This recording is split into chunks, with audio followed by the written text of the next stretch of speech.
마태복음 16장은 변곡점 같은 장입니다. 여태까지 예수님은 2년 반 동안 갈릴리, 예루살렘 북부에서 사역을 하셨어요. 많은 사람들을 대상으로 대중사역을 하셨습니다. 하나님의 나라가 오면 어떤 일이 일어나는가 쭉 보여주시고 또 가르치시고 또 사람들을 치유하시고 고치시는 일을 하셨어요. 그런데 16장에 딱 들어오면서 예수께서는 요나의 표적이라고 얘기하면서 십자가와 부활을 설명하세요. 여러분, 요나의 표적이라고 아시나요? 요나, 구약의 하나님의 말씀을 받은 선지자, 니느웨 성으로 가서 그 사람들의 회개를 전파하라 그랬는데 그 사람들이 구원받는 게 싫어요. 아시리아 제국의 너무 잔인한 민족, 정말 현세적으로도 칼로서 정복하고 많은 사람들을 힘들게 한 사람들이 회개하고 영혼 구원까지 받는 것 도저히 참을 수 없습니다. 그래서 안 가요. 배를 타고 다시스로 가요. 근데 그 배가 파선합니다. 물고기 뱃속에서 3일을 지내고 그리고 물고기가 토해내는 것, 그리고 나서 회개하고 선지자 요나가 니느웨에 가서 회개하라 전파했더니 많은 사람들이 다 회개하고 하나님의 구원을 입습니다. 왜 그럴까요? 물고기 속에서 완전히 죽었다가 살아난 사람, 이제 이 사람은 가능성이 없어 죽었어 라고 생각한 사람이 살아와서 그 얘기를 하니까 아, 이게 진짜구나. 그리고 다 회개를 하고 또 하나님의 은혜를 입게 됩니다. 예수께서 당신이 하늘로부터 오는 표적을 보이십시오라는 바리새인과 서기관들의 이 시험에 예수께서 요나의 표적, 예수께서 십자가에서 죽으시고 3일 후에 부활하신다, 죽음으로 끝이 아니고 부활을 예언하신 것, 분명히 예수께서 그 요나의 표적을 말씀하세요. 여러분, 이 16장으로부터 예수님의 사역은 조금 변곡점에 많은 대중 사역을 하던 일에서 하나님 나라를 선포하는 것에서 조금 더 좁혀져서 하나님 나라의 핵심 십자가와 부활, 하나님 나라의 핵심 십자가와 부활 쑥 들어가게 합니다. 그리고 사역의 대상도 좀 달라요. 이전에는 많은 사람들을 대상으로 했는데 이 십자가와 부활로 안내하는 사람들과 계속적으로 사역을 해요. 누구냐 하면 바리새인과 사두개인이에요. 십자가로 안내하는 사람들은 예수님의 제자들이 아니에요. 오히려 예수님을 죽이려고 했던 사람들. 그러나 예수님은 그 사람들과의 논쟁, 그 사람들과의 사역을 통해서 결국 하나님이 당신에게 이루신 그 일을 이루십니다. 여러분 주변에 불편한 사람이 있습니까? 그래도 하나님의 뜻을 이룰 수 있습니까? 여러분, 오늘 제목이요, 자기 부인의 능력이에요. 하나님은 예수님을 통해서 우리에게 모든 것을 쏟아 부어 주셨어요. 그리고 베드로의 신앙 고백 이후에 내가 너의 고백 위에 교회를 세우고 그 교회는 음부의 권세를 깨뜨리고 박살내리라. 그리고 내가 천국 열쇠를 주어서 내가 땅에서 매면 무엇이든지 매고 땅에서 풀면 무엇이든지 하늘에서 풀리라라는 이 천국 문을 열고 닫는 권세와 권한을 주셨어요. 예수 그리스도에게 분명한 신앙 고백이 있는 사람들에게는 누구나 이 고백이 있는 사람들에게는 누구나 이 권세가 주어져요. 믿습니까? 자녀와 자녀됨의 상속의 권세. 근데 그것을 쓸 수 있는 비결은 무엇이냐? 자기 부인의 능력. 오늘 핵심적인 말씀, 예수께서 24절에 말씀하시잖아요. 누구든지 나를 따라오려거든 자기를 부인하고 자기 십자가를 지고 나를 쫓을지니라. 그러니까 쉬운 말로 하면 이런 거예요. 우리가 상상하지 못할 하나님의 은혜와 풍성함이 누구에게나 부어졌는데 그것을 열고 닫는 핵심적인 주체는 누구예요? 나. 핵심적인 내용은 뭐예요? 자기 부인이라는 거예요. 근데 우리는 언뜻 그게 좀 불편해 보여요. 하나님이 모든 믿는 신앙인, 신앙 고백이 분명한 사람들에게 천국의 문을 열고 닫는, 여러분, 하늘 문이 열고 닫히는 그 쏟아질 만한 은혜들을, 그 권세를 나에게 주셨는데 어떤 사람은 쓰는 사람이 있고 어떤 사람은 못 쓰는 사람이 있어요. 그 쓰는 비결이 오늘 뭐냐면 바로 자기 부인이라는 거예요. 그래서 예수께서요, 이 십자가와 부활을 계속 강조하시고, 그리고 요 16장에서 사역의 두 번째 대상, 이 십자가와 부활로 안내하는 사두개인과 바리새인의 논쟁 쭉 통해서 십자가로 갑니다. 그러나 부활하시죠. 하나님의 뜻을 이뤄요. 여러분 주변에 나를 불편하게 하는 사람이 있습니까? 없으세요? 네, 그런 사람은 없어요. 나를 불편하게 하는 사람, 나를 힘들게 하는 사람 없습니다. 하나님은요, 인생 막대기, 사람을 통해 사람을 다스려 가세요. 빚어가세요. 그래서 가나안에 쫓아내지 않은 백성들이, 가나안 민족들이 이스라엘 백성들을 사사시대에 힘들게 했고, 그래서 하나님이 그 사람들을 연단하는 통로로 쓰시는 사람들, 그게 바로 이방 옆구리 가시 같은 사람들입니다. 그러나 오늘 예수 그리스도의 첫 번째 메시지는 뭐냐? 누가 나를 방해해도 하나님이 나에게 명하신 그 일로 순적히 쑥 들어갈 수 있다. 뿐만 아니에요. 예수님이 사역을 했던 두 번째 대상이 있어요. 제자들이에요. 이제 십자가와 부활로 안내하는 사람들뿐만 아니라 그 방해가 있지만 십자가로 쑥 들어가면서 제자들과 더욱 긴밀하게 사역을 해요. 왜 그런지 아세요? 십자가와 부활의 능력을 정확하게 자세히 옆에서 설명해 주세요. 십자가 뒤에는 반드시 부활이 있다. 십자가를 지면 반드시 생명의 부활이 있고 풍성한 열매가 있다. 그리고 십자가를 지고 반드시 그 부활을 보고자 하는 사람에게는 자기 부인, 자기 십자가를 지는 이 핵심적인 예수님의 주권, 이게 선포돼야 나타난다는 것을 계속 알려주세요. 제가 많은 이 성도분들을 보면서 참 섬기기도 잘하고 또 뭐 암송도 잘하는데 왜 이분은 열매가 없을까?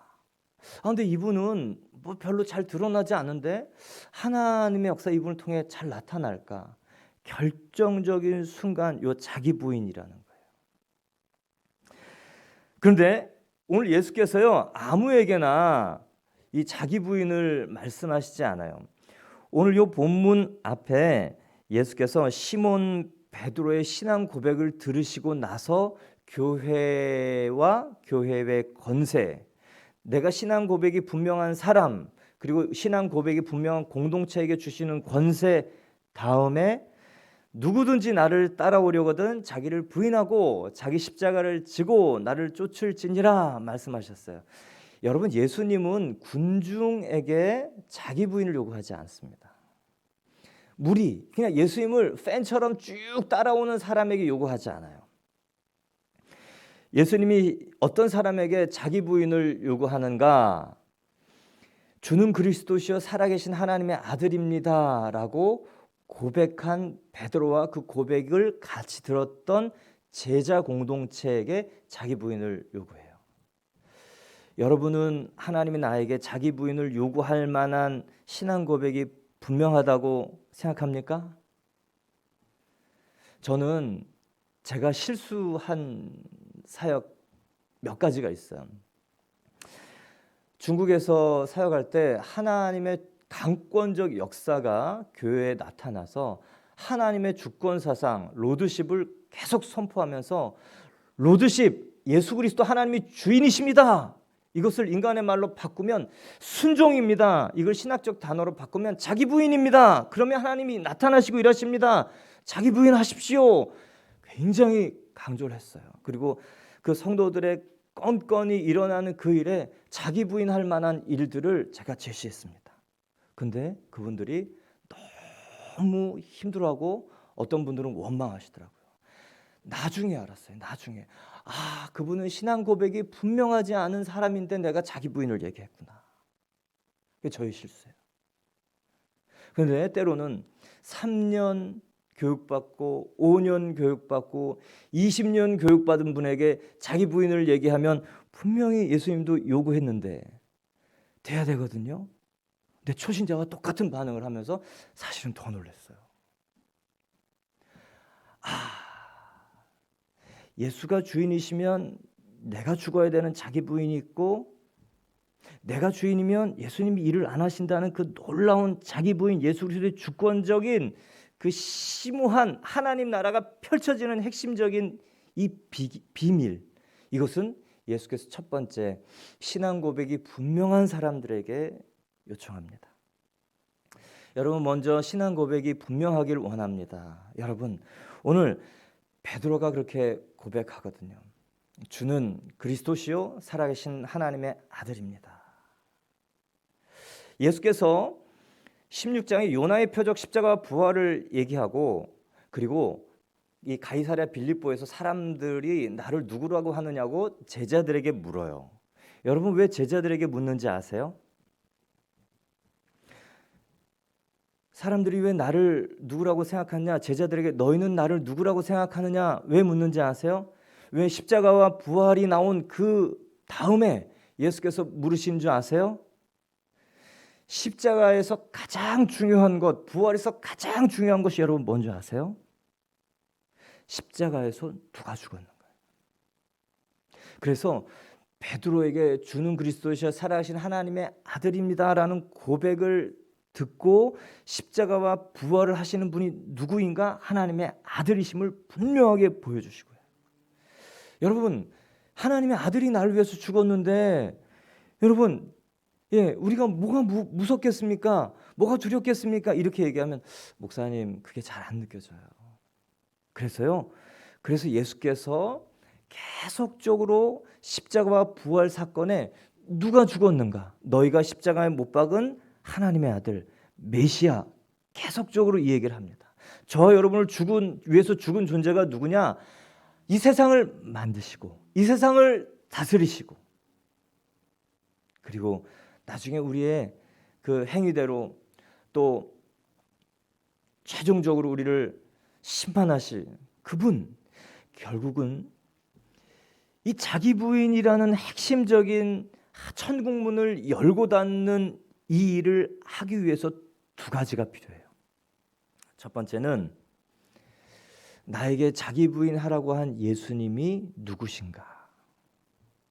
하나님의 독생자, 하나님이 가장 아끼신 분을 나를 위해서 십자가에 내주신 분. 그러니까 자기 부인하기 전에 꼭 해야 되는 것은, 하나님은 나를 위해서 그 무엇도 아끼지 않는 나를 가장 최고의 것과 최선의 것으로 인도하시는 분이다라는 믿음이 있어야 돼요.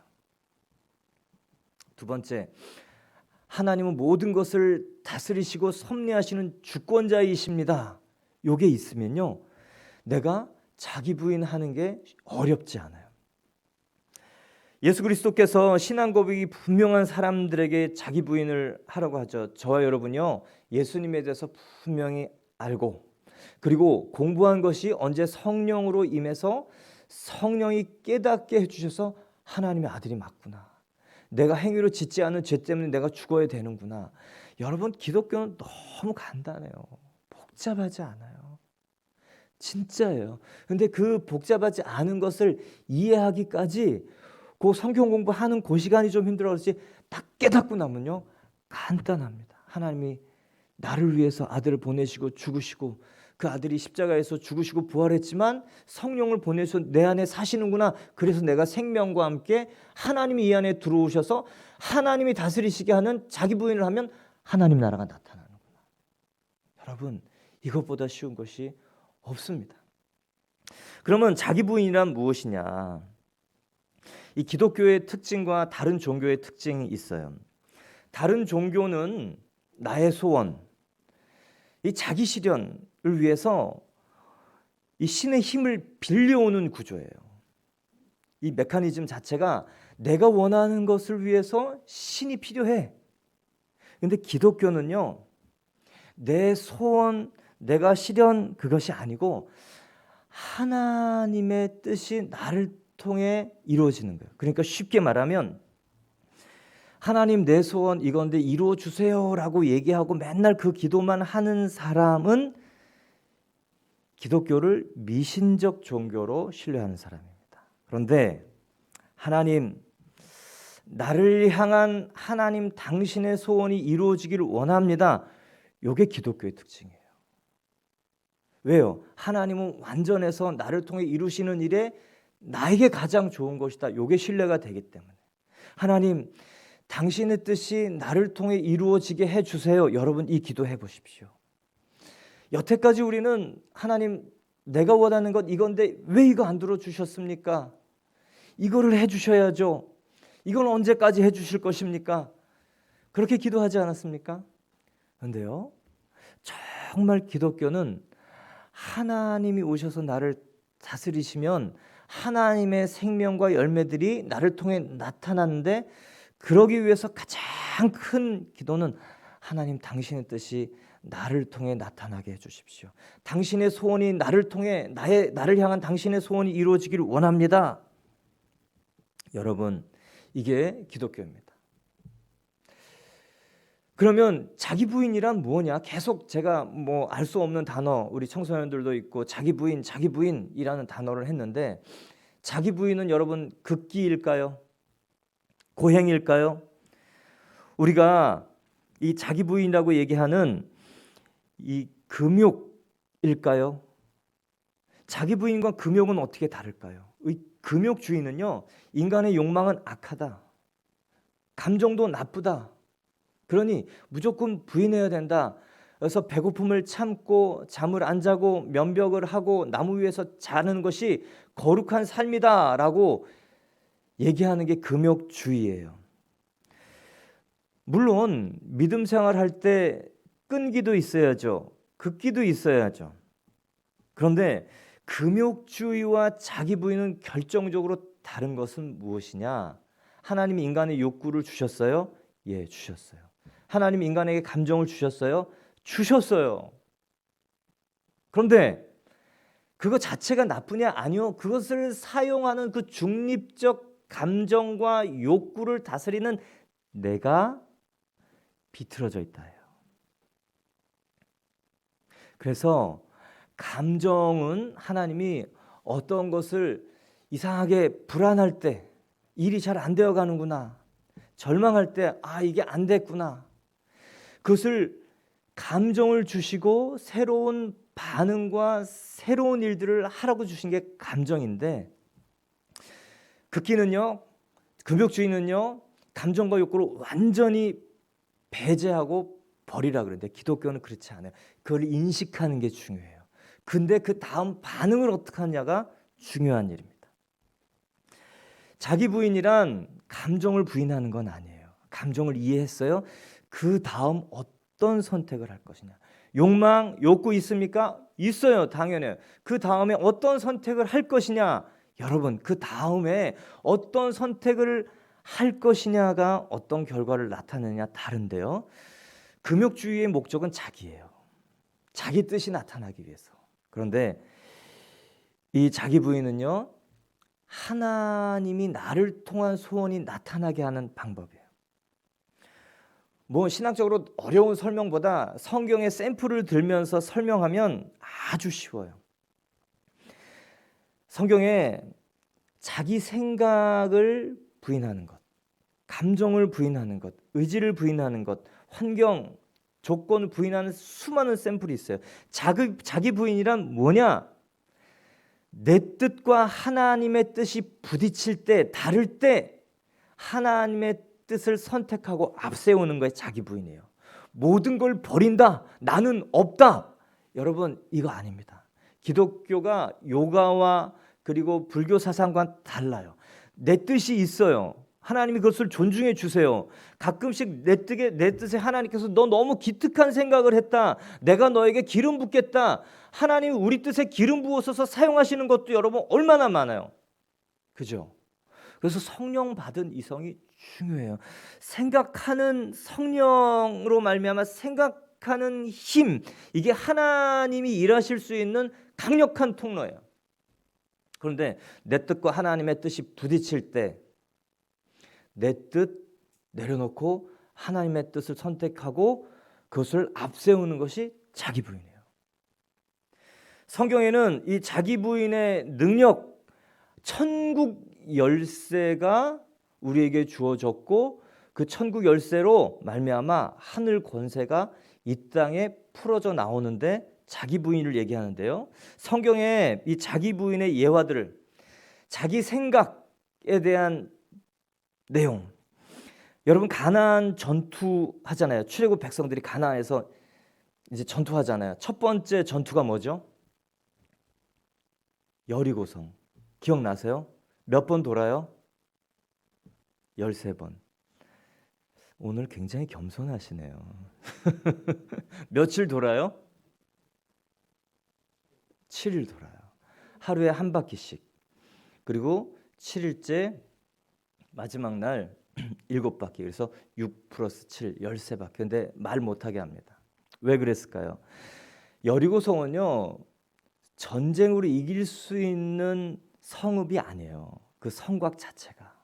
그래서 정말 손자병법에도 없는 하나님이 여호수아 5장에 내 발의 신을 벗으라, 군대 장관이 오셔서 이제 내가 하는 대로 따라해라. 그리고 나서 첫 번째 전투가 여리고성 전투였어요. 그 전투의 병법은 그냥 도는 거예요. 여러분 생각과 다를 때 여러분 어떻게 하시겠습니까? 분명히 하나님께 기도하고 하나님이 나에게 어떤 사인을 주었는데 내 생각과 다를 때 여러분 어떻게 하시겠습니까? 이 사람들이요, 자기 생각, 자기 눈앞에 있는 요거를 딱 부인하고 그냥 입 딱 닫고 계속 돌아요. 결과가 어떻게 해요? 무너졌어요. 그런데 그 다음 성 아이성은 작은 성이에요. 우리가 그냥 생각으로 봤을 때 그냥 싸워도 이길 것 같아요. 왜냐하면 몇백 배 되는 여리고성을 가볍게 이겼기 때문에 저 성은 그냥 점령할 것 같아요. 자기 생각을 믿고 자기 생각이 확실하다고 생각했던 이 사람들은 쫓겨와요. 죽고 쫓겨와요. 가나안 전투의 핵심, 영적 전쟁의 핵심은 뭐냐? 누가 군대 장관인가? 군대 장관의 생각이 어떤가? 여러분, 내 생각이 하나님 생각과 부딪힐 때 여러분, 하나님 나에게 원하시는 것을 다시 한번 알려주십시오. 그리고 내 생각과 다를 때 하나님의 생각대로 걸어갈 수 있는 믿음과 용기를 주십시오. 여러분, 그렇게 기도하면 하나님께서 인도해 가세요. 네, 사실 이 생각의 싸움이 제일 큽니다. 이게 모든 것의 핵심이에요. 두 번째, 환경을 어떻게 볼 건가? 환경에 대해서 자기 부인하는 사람이 있어요. 많은 사람들은 이 인생을 바람과 파도, 풍랑이는 배에 우리 인생을 비유합니다. 그래서 예수께서 갈릴리 호수에서 이 바람과 파도를 통해서 많은 가르침을 해주셨어요. 제자들이 한밤중에 바람과 파도, 태풍이 왔어요. 다른 제자들은 이건 죽을 일이에요. 바람과 파도예요. 그런데 그 환경, 이 거친 풍랑, 근데 한 사람만 유독 그 환경에 지배받지 않고 환경 같이 서 있는 예수님 보였어요. 누구예요? 베드로예요.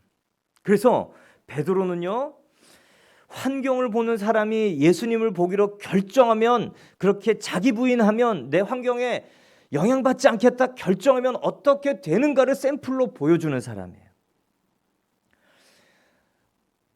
그리고 또 샘플을 들으려면 수없이 많습니다. 근데 여러분 다 자녀들이 있고 자녀 교육이 중요하다고 생각하니까 교육 환경으로 제가 설명을 드릴게요. 기도에서 낳은 아들 사무엘의 엄마가 누구죠? 한나가 그 아들을 양육을, 교육을 어디서 시켰는지 아세요? 실로, 성소. 빽빽대고 우는 저때 이제 얼마 안 된 아이를 거기다 던져놔요. 근데 그 엘리 제사장은 이미 기름 부음이 없어요. 그리고 그 아들 교육이 말하자면 목사님 아들인데 불황아예요. 성도들이 이렇게 재물 가지고 오고 고기 가져오고 제사 드리려고 그러면 그거 갈고리로 이렇게 해갖고 먹고 사람들 해하고 막 그런 불황아예요. 여러분, 그런데 여러분 교육시키고 싶으세요? 자녀 교육? 그러세요? 아니죠. 그러고 싶지 않아요. 그런데요, 이 엄마는 하나님하고 한 약속, 그래서 거기에 보내요. 환경이 사람을 만듭니까? 물론 맞아요. 인간은 영향받는 존재예요. 그런데 환경에 영향받지 않는 이 사람 사무엘, 무슨 풍파, 무슨 더러움, 무슨 이 흠이 있어도 이 사람이요 오히려 반면교사 삼아서 거기서 정말로 하나님의 사람으로 계속 성장해 가서요 하나님과 사람들에게 은총이 더해갔다라는 얘기가 있어요. 여러분, 환경 탓할 게 아니다. 맞습니까? 네. 환경 탓하려고 하면 총리 요셉 환경 탓할 수 있어요. 중요한 건 뭐냐? 마음이에요. 내 마음은 어떠냐? 내 마음은 이 환경 때문에 응어리가 생기는 사람이냐? 아니면 이 환경 때문에 나는 오히려 하나님이 다스리시도록 신뢰하고 내어놓는 편한 손을 편손으로 하나님의 일들을 기다리는 사람이냐? 목사님 오래 고난 가운데 있으면 그게 잘 안 돼요. 영향 받을 수밖에 없어요. 목사님 그렇잖아요. 근데 성경은 그렇지 않다고 얘기해요. 그래서 날마다 예배하는 게 중요해요. 다윗이 13년 동안 개처럼 쫓겨다니고, 그리고 총리가 된 요셉도 13년 동안 감옥에서 지냈어요. 여러분, 사람은 환경의 동물이에요.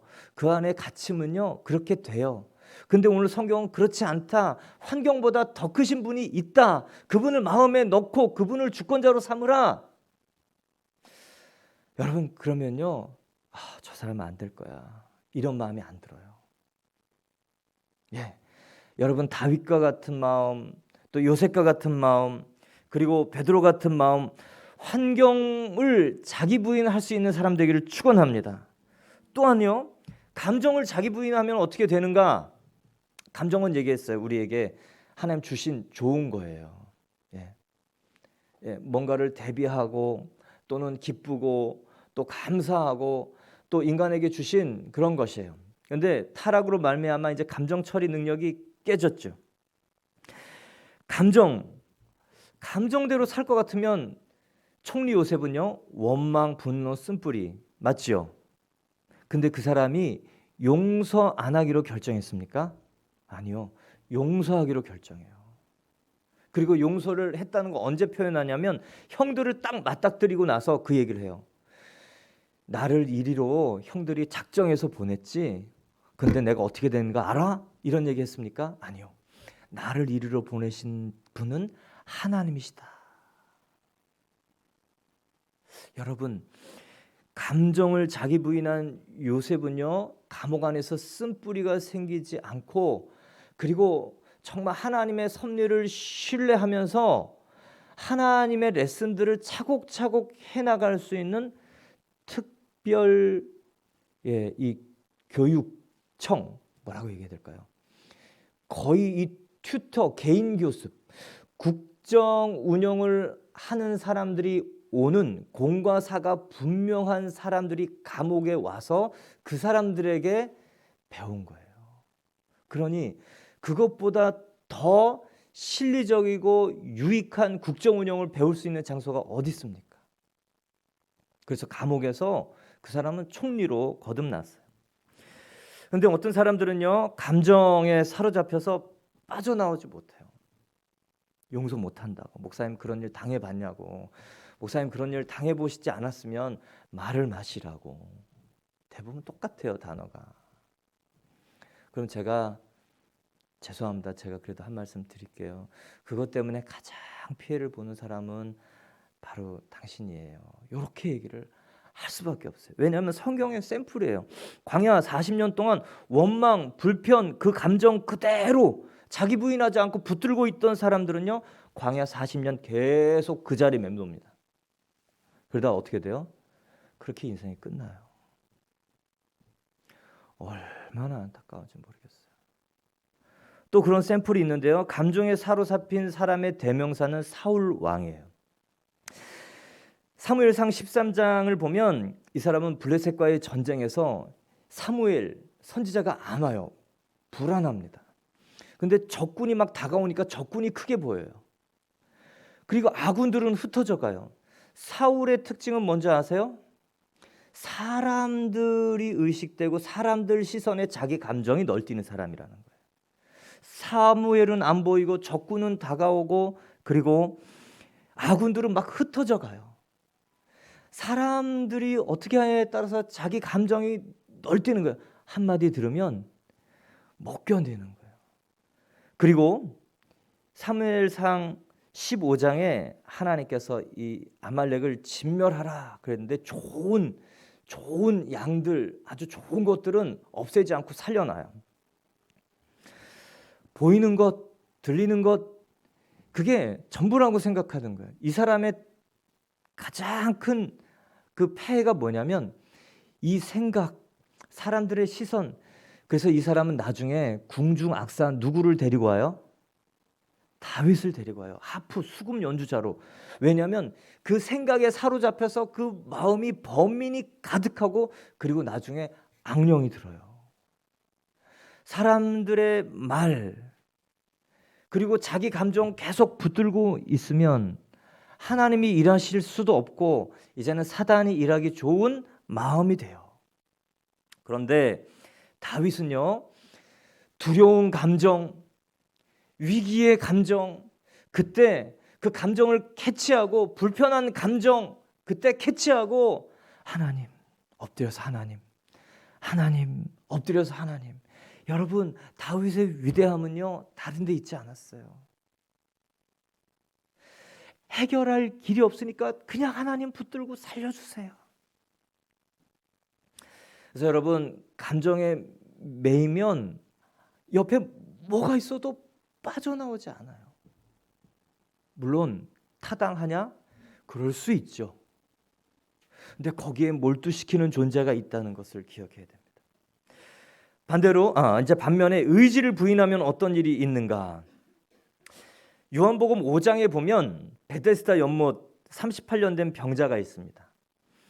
물이 움직일 때 나를 그곳에 던져주는 사람이 없어서 내가 가는 동안 다른 사람이 먼저 내려갑니다.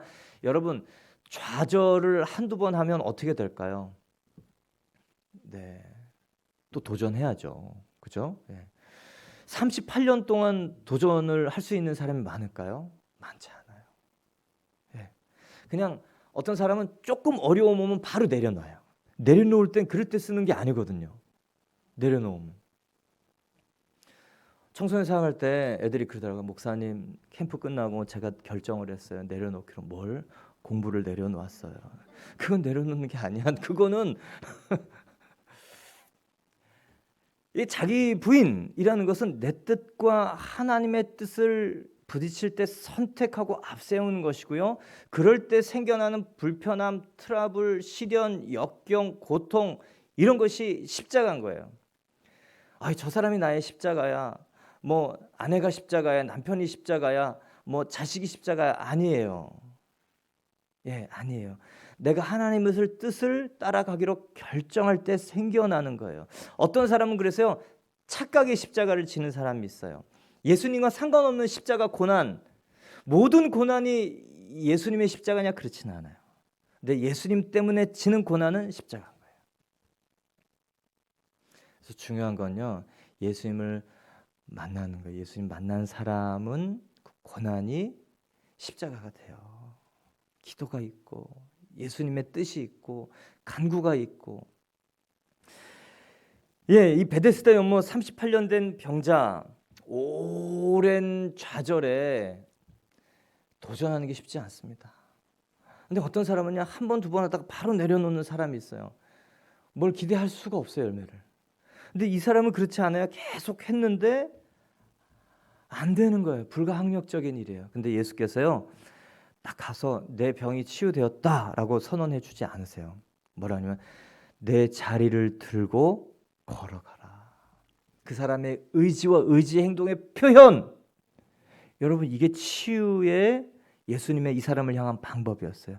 그래서 이 사람이 그 의지, 자기 의지 없는 것, 정말 하고 싶지 않은 것, 정말 하기 괴로운 것, 근데 그것을 순종하니까 예수님이 일하시잖아요. 그런데 그 의지에 바꾸지 않는 사람, 바리새인, 사두개인, 예수님이 계속적으로 논쟁하면서 지적해 주시거든요. 기회를 주시거든요. 그리고 또 이렇게 바꿀 기회를 주시는데 계속 그 의지를 계속 끌고 가요. 마음을 바꾸지 않아요. 그러면 어떻게 되느냐? 악한 의지가 되는 거예요. 악해지는 게 딱딱한 마음이 되는 거예요. 그래서 예수를 십자가에 못 박으라. 여러분, 예수께서 나에게 어떤 마음을 주신다, 예수께서 나에게 어떤 것을 지적하신다, 예수께서 나에게 어떤 것을 품게 하신다, 그럴 때 돌이킬 일을 빨리 돌이키길 바랍니다. 안 그러면 마음이 딱딱해지는 거예요. 그러면 누구 손해인가요? 결국은 내 손해예요. 하나님이 나를 통해 하시고 싶은 일들을 볼 수 없고 오히려 하나님을 대적하는 사람 됩니다. 그럼 목사님, 무조건 뭐 감정을 용서하고 뭐 의지를 표현하고 뭐 그렇게 해야 되나요? 저는 조용하고 이 수줍음이 많은 사람인데 그냥 조용히 살면 안 되나요? 살아도 돼요. 근데요, 구약을 보면 선지자 드보라가 나와요. 여자입니다. 여자 선지자. 구약 당시에는 여성의 투표권도 없어요. 인구 계수에 들어가지 않았어요. 그러니 여자는 잠잠히 있는 것이 구약에서는 관행이고 여성들에게 기대하는 바예요. 근데 여자가 일어나서 이 선지자 노릇을 해요. 이 여인은 얼마나 고민했을까? 하나님의 영이 나에게 부어졌어. 내가 말하고 싶지 않고 가만히 있고 싶은데 하나님이 나에게 자꾸만 얘기를 하라 그러는 거예요. 가서 남성들을 일으키라는 거예요. 하나님, 저는 그게 제 체질과 맞지 않은데, 안 하고 싶은데 안 하면 안 될까요? 하나님이 하라는 거예요. 그래서 그 남성들, 쓸만한 남성들이 없어갖고 그 나라가 그냥 배운 사람들 많고 정말 나라를 다스리는 사람들은 많지만 하나님의 기름 부음의 사람이 없어서 하나님이 그 여성을 쓰실 때 그 여성이 하나님 그렇게 하세요. 그러고 가잖아요. 하나님이 나에게 원하실 때 그렇게 할 수 있기를 바랍니다. 결국 이 자기 부인의 일을 통해서 성경은 계속적으로 하나님의 일들이 나타난다고 해요. 사도 베드로는 사도행전 3장에 안진뱅이를 일으킵니다. 그리고 일어나서 많은 사람들이 자기에게 주목하니까 딱 그 얘기를 해요. 이 일이 내 경건과 능력으로 있는 것이 아니고 너희들이 십자가에 못 박은 예수 때문에 일어난 일이다 라고 얘기를 해요. 그냥 가만히 있으면 이 사람 그냥 주가가 쫙 올라가요. 그런데 분명하게 거기서 내 뜻, 내 욕심, 내 열망 아니고 하나님이 기대하시는 일을 분명하게 얘기해요. 그래서 어떻게 됩니까? 어려움을 겪어요. 공회, 그다음에 감옥에 가요. 그런데 나와서 또 그 얘기를 하니까 3,000명, 5,000명의 회심자가 생기는 일이 나타났어요. 그리고 여러분, 오늘 이 설교 듣고 목사님, 이 자기 부인은 힘든 것 같아요. 뭐 이 내려놓으면 힘든 것 같아요. 뭐 자꾸만 헌신하라 그러고 내려놓으라 그러고 제가 가진 것 이것도 내려놓고 저것도 내려놓고 저것도 내려놓고 하나님 뭐 이렇게 달라는 게 많은지 모르겠어요. 여러분, 아니에요. 하나님은 부족해서 뭘 달라 그게 아니고요. 내 뜻보다 내 뜻이 옳다는 것을 네가 알아서 내가 너를 통해 일할 수 있게 하기를 바란다. 그래서 가나안 여인의 믿음을 예수님께서 위대한 믿음이 크다고 했던 이유는 뭡니까? 예수님, 당신이 옳습니다. 내 생각하고 맞지만 옳습니다. 내 자존심 뭉개졌지만 당신이 옳습니다. 내 방법하고 틀리지만 당신이 옳습니다. 여러분, 이렇게 자기 부인하고 예수님의 주권을 인정할 때 우리에게 생겨나는 것은 무엇이냐면 하나님 경험이에요. 예전에는 순종해야 되니까 하라고 제가 얘기를 했어요. 성경에 이렇게 써 있으니까 하세요. 물론 지금도 그렇게 얘기합니다. 근데 지금은 하나님의 주권이 나를 통해 나타나기 위해서 핵심적인 것이 자기 부인이기 때문에 하는 겁니다. 이렇게 설명을 해요. 근데 조금 더 나아가서 그 경험을 해보니까 자기 부인을 통해서 우리에게 일어나는 일은 뭐냐면 하나님 옳습니다. 하나님 사랑합니다. 하나님 당신이 정말 하나님이 맞습니다를 경험하게 되는 일이 바로 자기 부인이에요. 그래서 정말 자기 부인에서 변하게 되는 것도 있지만 자기 부인을 하지 않고 또는 자기 부인을 해서 하나님이 나에게 나타내신 그분 때문에 우리가 변하는 거예요. 오늘 계속적으로 불편한 얘기를 하지요. 여러분 이렇게 생각하십시오. 내 생각, 하나님 생각 어떤 게 맞을까? 내 감정, 하나님의 감정 어떤 게 맞을까? 내가 바라보는 시선, 환경, 여건 어떤 게 맞을까? 하나님이 그 마음을 주시면 하나님의 마음대로 고쳐가면 돼요. 환경도 바꿔갈 수 있어요. 감정도 바꿔갈 수 있어요. 의지도 바꿔갈 수 있어요. 묻고 푸는 권세를 우리에게 주셨기 때문에 내 감정이 아니고 하나님의 감정, 하나님의 생각, 하나님의 의지, 하나님의 관점 이게 내 안에 들어오도록 기도하면요 창조적으로 게임 메이커. 우리 애들 요즘 청소년들이 쓰는 단어더라고요. 게임 메이커. 룰을 바꾸고 상황을 바꾸는 사람으로 하나님 이 묻고 푸는 권세를 우리에게 주셨다. 저와 여러분이 신앙 고백이 분명한 제자 되기를 바랍니다. 또한 내 생각, 내 감정, 내 의지, 내 환경이 아닌 하나님이 이 상황에서 바라보시고 기대하시는 것을 선택하고 걸어가는 여러분 되기를 축원합니다. 그 사람에게 하나님께서는 놀라운 권세, 생명의 권세 주셨으니 저 여러분이 마음껏 사용하고 하나님을 보여주는 귀한 하나님의 통로 되기를 축원합니다. 우리 함께 기도하겠습니다.